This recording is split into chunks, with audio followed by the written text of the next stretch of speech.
When Josh first asked me if I would do a Way Seeking Mind talk, I did feel I had to explain that the way my particular mind works is still quite confusing and certainly very wayward. And then another aspect was that apart from Zen, my way has taken in slices of other traditions, namely transcendental meditation and Christianity. But with characteristic generosity, Josh replied that, well, waywardness and confusion sounds like the theme for a talk. And he also reminded me that Flint is often saying that we're all quite messy miracles. So I thought, well, yes, okay, I will turn up and do the best I can and try not to be too attached to the outcome. I don't feel particularly nervous, I don't think, about giving this talk because it's not a performance. If I wanted to impress you, that would be different.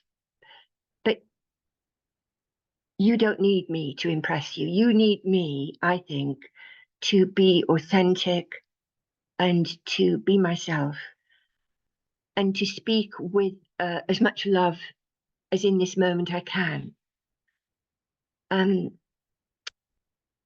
So what overwhelmingly I'm finishing up with a feeling of is that in exploring my life, and in particular my late discovery of Zen and the practice of sitting and the teachings, I do seem to have arrived back where I started. And as T.S. Eliot would say, I kind of like recognized the place for the first time. Just a little word about the other traditions. Transcendental meditation is an aspect of Hinduism and Christianity. I do feel that most traditions share at root a common insight into the deep nature of stillness. And the poet Rumi says, there are 1,000 ways to kneel and kiss the ground, and 1,000 ways to come back home again. Well, in a recent retreat, Flint quoted the poem by William Stafford, where he says, there's a thread you follow. It goes among things that change, but it doesn't change. So I thought I would just follow the thread that led me eventually, finally, and magically to Zen and just this. So to go back to looking at how my current life seems to very much reflect my upbringing as a child and as an adolescent. If I think about my mother, for example, well, she could be carefree when she was dancing and singing, but for her, not much of life came easy. She used to cook and do the laundry in a cold outhouse, count every penny, nothing to spare. And my dear father, who was quite a distant, remote figure physically, in a low-wage clerical job, counting every penny. There was an atmosphere of frugality and of subdued energies in my childhood, which meant, I think, that birthdays were pinched, holidays non-existent. And if I think about Christmases, I think of the many rows between my parents, my mother's protestations, my father's shouting, and my sister and I sitting at the top of the stairs crying. And the next day, you know, everybody walking around subdued, quiet, with swollen eyes. I think perhaps my father was a bit depressed all his life. And I was guarded and perhaps a bit afraid of him. But I do also remember how he wept the day that my appendix burst and I almost cried and I almost died. And I think that I did grow up rather like my mother, not feeling able to look forward to things much because of expecting disappointment. And later on, when I tried to give her treats in later life, she would often say to me, "Don't make any promises, Elizabeth. With something is bound to happen to stop it." But when I was 56, my mother told me that I was a wanted baby. I had two older sisters, and Daddy didn't want any more children, but she said she did. And so before I was born, I was wanted, and that came to me as a very warming revelation. So overall, I do feel great love for my parents who are dead as I speak this, especially my mother, because if I think of her here now, I feel irradiated with a kind of love that comes from her to me. In any case, I'd want to say that what I've told you about my childhood is just one of multiple narratives. In the end, I think my parents did their best. Well, I was a solitary, quite anxious and very shy child. And I felt very awkward in the playground because I was ashamed of not being able to join in. And I didn't have a proper friend until second year at grammar school. I was about 12, and Edna ran up to me and she put her arm around my shoulder and she said, "Please, will you be my friend?" And that must be one of the high points of my life. But I bless that childhood now. I do think it contrasts rather strangely with the present multiple social contacts that I have now, and my sense of time poverty and my eternal struggle with devouring distractions. But till Edna, at the time, I remember feeling ashamed at being alone, though I wasn't lonely. And I do think that my regular solitude led me to dwell on the nature of small things, and actually, in a way, on the mystery of existence. For example, and it's a bizarre example that I couldn't possibly share anywhere else. In my home, from about the age 3 to 16, the only toilet was outside, and I would escape to it. I remember scratching on the wall the word "me" because my identity perplexed me. And on my visits there, I would hang on to the washing line. I can remember staring up at the moon, trying to catch some deep-seated nostalgia that in some sort of strange way I was exiled from my real self, not at home. And it was a yearning that made me often cry in that other private place, my bed. But in a way, I think that my searching also had some relationship to the actual practice of sitting, because I can remember staring into the dark, trying to grasp when I was in bed just what it was, this moment, this stillness, what was happening. I do have to say that none of this very strange behavior have I ever in my life been able to share before. And I can still hear my mother's voice saying, "I don't know what our Elizabeth gets up to when she goes to the toilet." But there was another part of me that, with the help of a little understanding from her Comey, I can now feel real compassion for. It was the part that felt that she was friendless because she wasn't acceptable. I wore very strong spectacles from the age of 5, and at the age 12, I weighed as much as my quite tiny father. And so I developed a fantasy life. And I can, well, compensatory fantasies as I would now see them. So I can clearly remember daydreaming that I was dressed entirely in white satin, swinging high above, and people were looking up at me in awe. But as an adult, I quickly became to feel guilty about fantasies like that because I thought that they indulged my ego and were inimical to the spiritual life. It's only through Zen that I see that it was just one more escapist habit of thought, prompted possibly by an inner voice saying that I was unworthy. Zen has shown me that fantasizing about a future existence, possibility, actually robs you of the vitality and the richness which is here.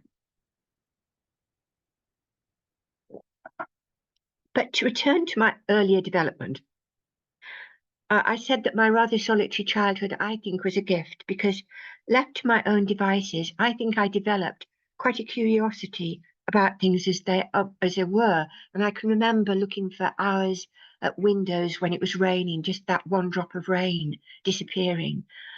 And I also have a very powerful memory of deliberately uh, selecting a particular place on the distant brick wall in the playground of my primary school, an insignificant crack in the brickwork that I would visit and revisit, my eyes searching for the spot. I think I wanted to reverence something for the sheer momentous fact of its existence and almost make a relationship with it, this overlooked, utterly obscure and unimportant crack to which I wanted to be loyal. In later years, I recognized that perhaps what I was doing was perhaps puzzling over what is said to be one of the most basic questions in philosophy, which is, why is there something rather than nothing? Anyway, as Wordsworth says, trailing clouds of glory we come into the world. And like many people, my sense of the freshness deep down things faded along with that urgent curiosity, with all of the headlong hurry and the divided aims of adulthood, until nearly 6 decades later, I come to the Sangha and its teachings, and I think I have woken up again a little to the momentousness all around us in this inexhaustible plenitude of life. And last week I was watching, I thought I must mention this, a tiny little insect on the white towel in my bathroom, and I thought, there's a little piece of the Dharma, you know, following its Arctic pilgrimage. What is it doing? What is animating it? And I had an echo of my favorite Zen poet. He's not called a Zen poet, actually. He's called a Christian poet, Jared Manley Hopkins, who writes that for each and every mortal thing, myself it speaks and spells, crying, what I do is me. For this I came. For me, poetry has always been part of my journey. And I do, with the sitting practice, recover some of that apprehension of childhood. And I can glimpse that somehow everything is sacred. But in those early years of my adolescence, all those preoccupations, especially the tears, were extremely private and secret and precious. And I would have been embarrassed and even ashamed to share them. But I do look back with some affection and even envy at my former adolescent self. Well, to be more concrete, I was brought up in a non-religious household, but I did attend, because of my sister's encouragement, a Methodist Sunday school, where I would say I learnt, I was given a very strong desire to be good and an awful lot of pain when I wasn't. And then when I was aged 14, I came across a book called Teach Yourself Yoga. And in it, I found a question: who are you? And immediately I felt flooded with some sort of immense realization that made me again weep. And I suppose the realization now was a kind of sense that I had a more truer, more enduring nature than my habitual daily self. So I sought out books like Martin Buber's I and Thou and Aldous Huxley's The Perennial Philosophy. And I remember saving my pocket money to join the Ramakrishna Vedanta Society, which had published articles around the idea that all religions have a perennial source. And I also had, which to me now are still the most beautiful moments of my life. There were only a few in which I felt an undoubted bliss, which seemed to have an invincible reality about it that I can only now express in the words of Julian of Norwich when she says that she knew that all things shall be well and all manner of things shall be well. It was an intense experience that I thought would never fade, but of course it did. And since then, I have become quite mildly surprised at the very sociable person I am today. And I've built my identity around, like everyone has, an acquisition of numerous public roles. And this talk isn't an autobiography, but I will skip through those that have occupied some substantial time chronologically. The roles of school teacher, adult education teacher, 14 years a wife, house mother in children's home, volunteer, reader at mass, family therapist, probation officer, 6 years, widow, 40 years, forensic social worker, 30 years, retired senior citizen, 8 years, storyteller, addictions volunteer, police training lay observer, sequence dancer. They all built an identity to which, like most people, I attached my security and self-esteem. They were necessary, they are, but with increasing age, I can't any longer let them define me, because all these roles in the end are stripped away. So returning to the thread and selecting some milestones.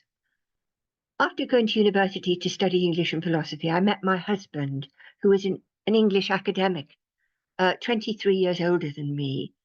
And he had been, amongst so much else, a student of C.S. Lewis, the great Christian apologist. Frank suffered from and overcame alcoholism and clinical depression for large parts of our 14-year-old marriage before dying of a heart attack. And finding him on the floor, trying clumsily to resuscitate him, I found what I needed most at the center of that grief.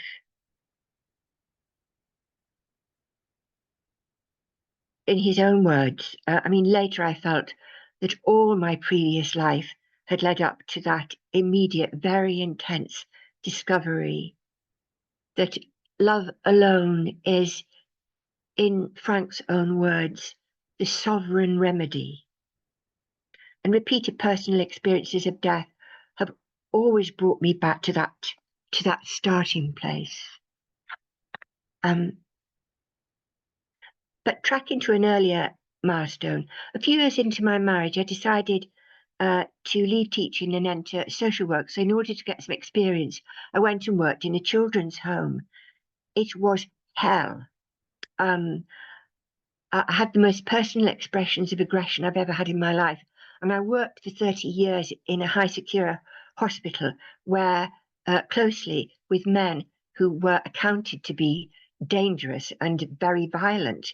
But because of the bad management in that home and the children who had nothing to lose because they'd already lost everything, I suffered high levels of anxiety. And I decided to learn at age 28, transcendental meditation. My teacher was the Sanskrit translator, Alistair Shearer, and he taught me in a house in Lancaster, in Dallas Road, where Josh and Trudy live. So I learned to meditate principally as a stress buster. But that day when I left his house, I remember thinking, now I know how to be happy. And because of the benefits and going on numerous TM retreats, TM seemed to expand my heart and increase feelings of love and connectedness with other people.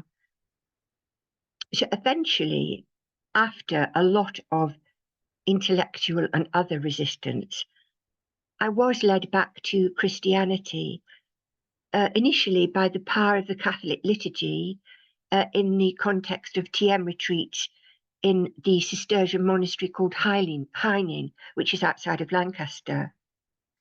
And since then, I've been on numerous retreats and tried different forms of Christian meditation. I used to have lots of opinions about different kinds of meditation, but at the moment I'm trying to give up opinions. But I will only say this. I take to be the essential work of all meditation, which is shared with the Zen practice of sitting, that we do the work without expectation. And to me, it's like an adventure into poverty. Well, the thread that goes from TM led me about 8 years later to a casual encounter with someone who told me about the American Franciscan priest called Richard Rohr. And I read his book, Immortal Diamond. And I have it here. And at the front of it, I see that I've written, "This book altered my life, 2014. And it was just like going back to that time when I read the book on yoga, when I came to a passage that Rohr writes about when we are willing to move beyond our secure attachment to our habitual self. And what I read just deeply moved me to the roots. He says, when you are able to move beyond at the right time and in the right way, it will feel precisely as if you have lost nothing. In fact, it will feel like a liberation and freedom. When you are connected to the whole, you no longer need to protect or defend the mere part. You are now connected with something inexhaustible. So a couple of years later, I applied for something called the Living School, which is part of the Centre of Action and Contemplation, which Richard Rohr established in Albuquerque in New Mexico. And I went there on about 5 occasions, and I met people, including Zen, Buddhist, Christians, mostly Christians, people from Hindu backgrounds, all walks of life, lawyers, teachers, human rights workers. And at the same time, there was a 2-year very in-depth training online on looking at a whole variety of mystics. And we had a subgroup, a circle, which I still belong to. And every 2 to 3 weeks, we meet and we discuss a book. It takes us about a year to chew on every single book. And at the moment, we're reading Revelations of Divine Love by Julian of Norwich. I am glad that I experienced the Living School, but the disappointment was on those trips, although there were lots of exciting talking encounters, there was a strange limited amount of time in contemplation on which it was supposed to build. And this does contrast markedly with our own Zen meetings and retreats. But of the teachers there's a man called Jim Finley, who was most crucial because he gave us a unit on Buddhism at just the right time for me in 2016, when I became very ill in a strange way. It was an experience of post-traumatic stress. About 10 years previously, I had my first experience of irritable bowel syndrome, and that came about after spending about 5 hours in a house where there had been a double homicide. And I'd gone from there to a relative of mine who was drinking and wailing and in great distress. And at some point, I felt like a knife turning, and I was very, very ill. And it was quite a common circumstance in a way, and I forgot all about it until about 10 years later, when this relative was staying with me. And as soon as she began to drink, I began instantly to feel very, very ill. And prior to that, I'd spent some time with somebody who was dying in great pain and not able to eat. When it came to reading Joan Halifax Standing at the Edge, the Buddhist Joan Halifax, I now realize that the habitual failure in my life has been to set boundaries. But although I have had operations and other sufferings, those 3 months were the greatest time. And I lost about 1.5 stone, and I felt very weak, and I had to give up everything. And I later, in retrospect, feel that it taught me a huge amount. For one thing, despite feeling ill, I just desperately wanted to be back to normal. I wanted to get control. I wanted to recover my obligations. And I tried, but it just didn't work. My body kept telling me what my mind refused to accept. And part of my recovery began when I was reading a book by Thich Nhat Hanh on mindfulness and eating. And he talks about when animals are ill, they just hibernate, they withdraw, they don't even worry about eating until they feel better. And I realized that my body was enforcing this withdrawal.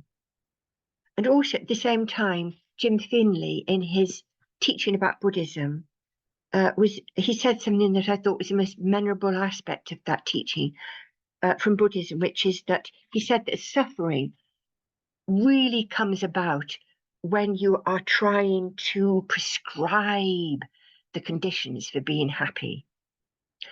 When you allow what he called the idolatry of circumstance to have the final say.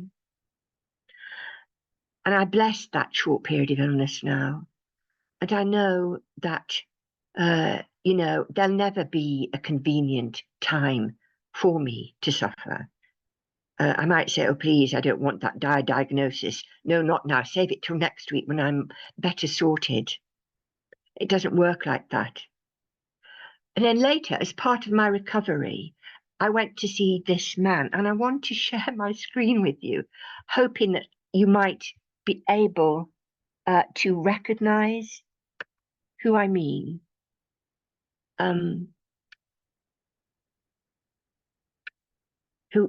This gentleman, can you see? If you can recognize him, do unmute. Anyone? A member of the Zanga. Is it David? Yes, David Herschel. I went to see David Herschel.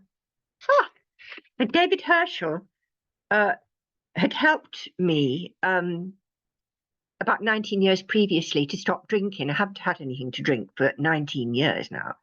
A bit ironical because I actually ran programs in my hospital on substance misuse. But he helped me. So in the context of that more recent illness, I decided to go back to see him. And it was when I was recovered that we discerned together that what I lacked was a spiritual community. And he told me about Appamada.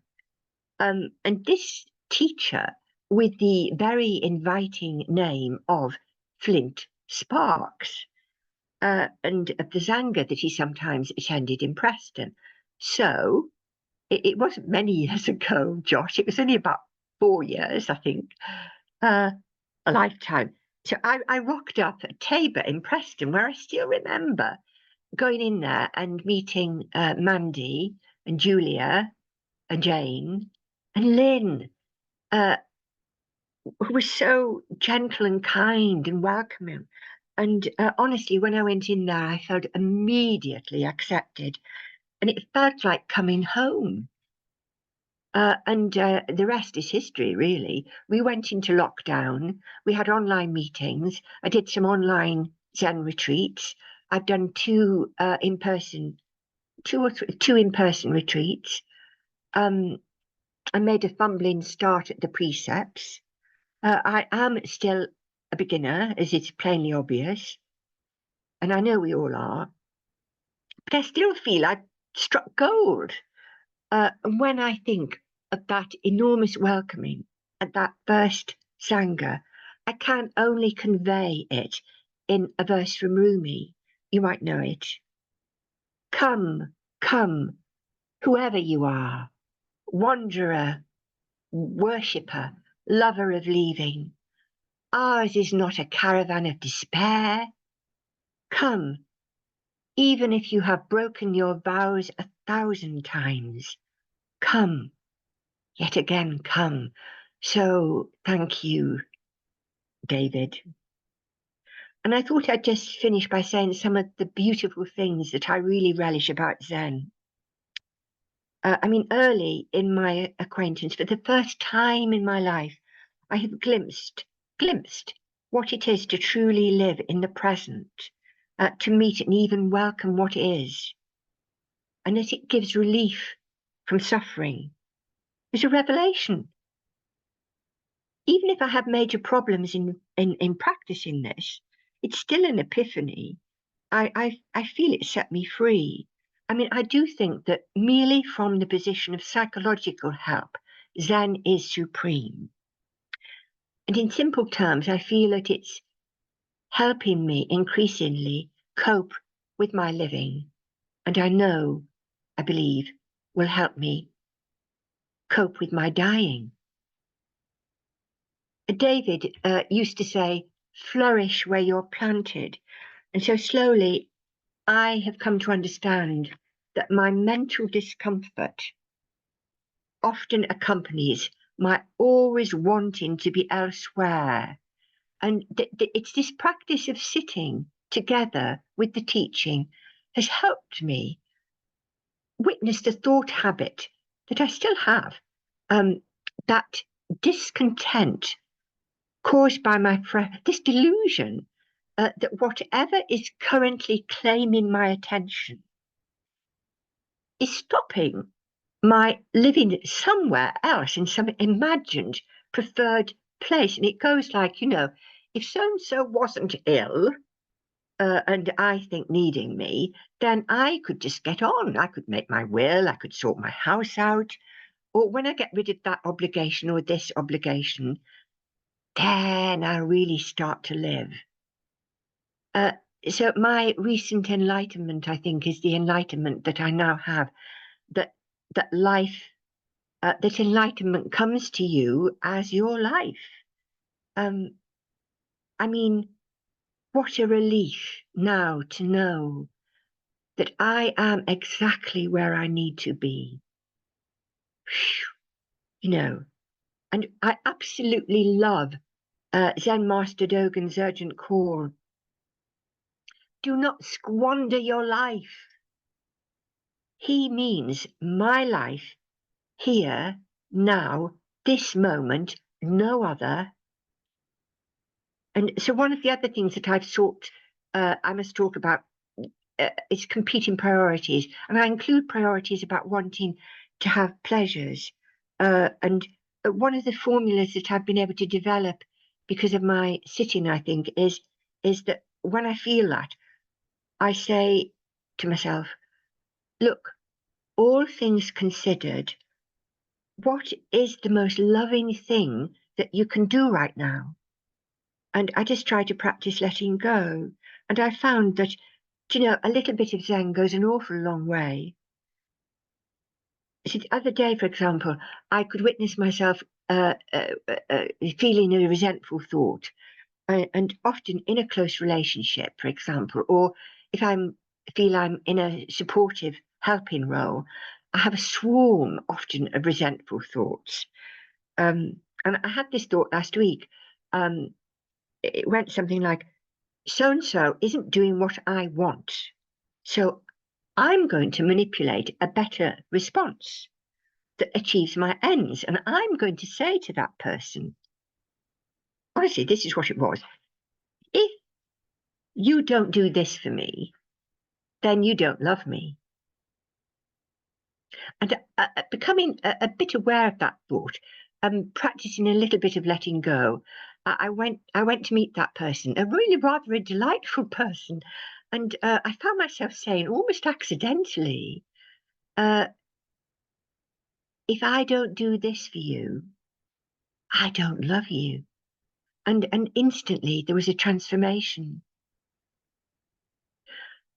Well, before I finish, I do need to say to me what is, amidst so much else, so precious to me about Dzanga.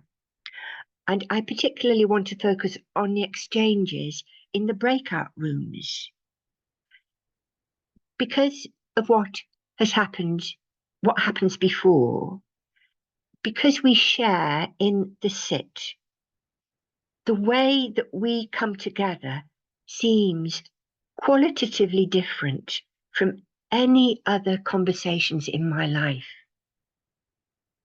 And it seems quite extraordinary how I can move from my usual self-monitoring ego consciousness.